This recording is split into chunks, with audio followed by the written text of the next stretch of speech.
We'll start by cutting some bacon. Remember that thick bacon we used for the burger we made for Charles in New York? We're cutting it into small pieces. They'll shrink as they cook, but for now, chop them into tiny bits. Next up, the beef. This is a chuck roast, about 3 pounds. We're cutting it into bite-sized pieces. The fat on here?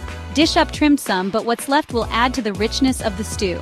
Once everything's chopped, we'll season it generously with salt and pepper, making sure every piece gets coated. Now let's start cooking. First, the bacon goes in. Cook it for about 3 to 4 minutes. You don't want it super crispy, but you do want the fat to render. Once it's done, set it aside. Next, we'll sear the beef in batches. Don't overcrowd the pot. Let each piece get some color. After a minute or so, you'll see that beautiful browning.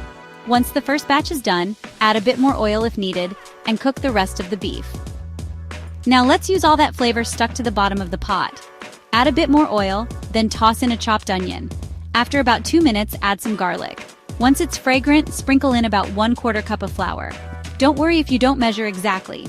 The recipe is below. Mix it all together, then pour in a can or bottle of Guinness.